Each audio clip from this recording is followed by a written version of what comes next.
Okay, so we live in a world that basically reinvents itself every few years, right? It means the most valuable skill you can have isn't what you already know, it's how fast you can learn something new. Today, we're going to unpack a concept that can seriously change how you think about your career, your hobbies, everything really. It's called learning velocity. You ever have that feeling? You know, like you're just trying to drink from a fire hose of information and you're barely keeping your head above water? You are definitely not alone.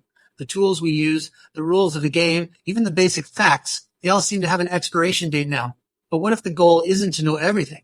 What if the real skill is just getting good at learning anything quickly?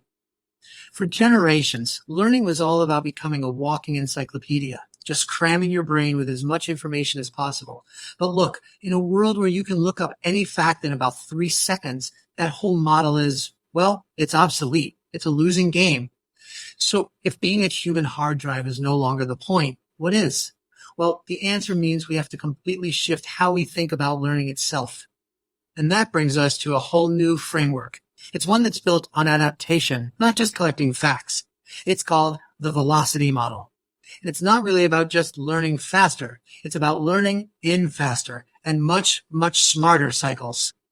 So what in the world is learning velocity? It's not a measure of how much stuff you know. It's a measure of how quickly you can run through a full learning loop. You know, you learn a little something, you try to apply it, you get some feedback, you adjust your approach, and you do it again. Think about learning a new language. You don't memorize the entire dictionary first, right? No! You try out a new phrase, you get corrected, you try it again. You might do that 5 times in one conversation. That is the loop in action. To really see this play out, let's just imagine 2 students, Aaron and May. Now, Aaron treats learning like he's studying for a big test. He memorizes everything, and when he makes a mistake, he sees it as a failure. It's stressful. His learning loop is super slow. But May sees learning as an experiment. She'll try a new idea right away, almost expecting to get it wrong. And when she does, her first thought is, interesting. What can I learn from that? She's not afraid to mess up, so her loop is incredibly fast. She has high learning velocity. And you can see the huge difference in timing right here. In a traditional classroom, that feedback loop could take weeks, right? You learn something, you hand in a paper, and you get feedback long after your brain has moved on. A velocity-first approach, though, it squishes that whole cycle down into hours, or heck, even minutes. It's the difference between learning in slow motion and learning in real time. This quote just nails the mindset shift we're talking about. Your goal is not perfection anymore, it's momentum.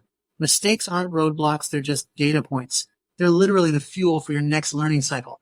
The whole objective is just to shrink that time it takes to go from, whoa, I have never seen this before, to, yeah, I can work with this. Now, at this point, I bet I know what some of you are thinking. Something like, this is cool and all, but what about AI? Doesn't it already know everything? And that is a totally fair question. And it actually leads us right to our biggest, most human advantage in this new world. So yeah, let's tackle this one head on. If a machine can pull up the sum total of human knowledge in an instant, why should we even bother learning? Well, the answer isn't about what we know. It's about how we know it. You see, most AI models are like a snapshot in time. They're frozen until they get their next big update. We humans, on the other hand, we're a continuous stream. We learn from everything. A random conversation, a weird dream we had, a mistake we made at work.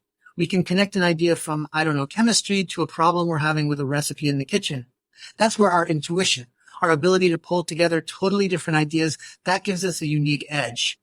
So what is our real superpower here? It's not our memory, not by a long shot. It's our teachability. It's that dynamic, real-time skill of updating our mental models based on new info. That is a fluid ability that no static AI model can truly copy. You are basically upgradable software. Okay, so we've covered the what and the why of learning velocity. Now, let's get practical. How do you actually train this muscle? How do you get faster? Here's your playbook. And the best news is, you don't need any special gadgets or software to get started. Here are 3 incredibly powerful, totally tech-free exercises you can start using today to build your learning velocity. First up is something called the compression ladder.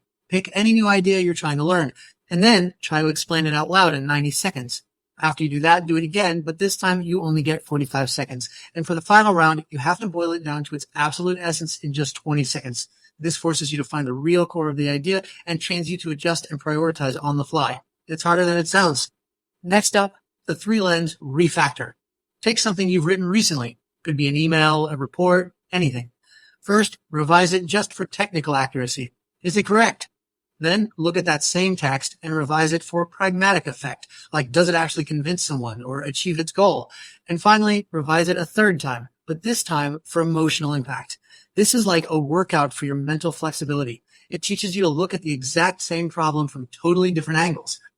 Now, once you've practiced those fundamentals, you can absolutely use technology to put these learning cycles into overdrive.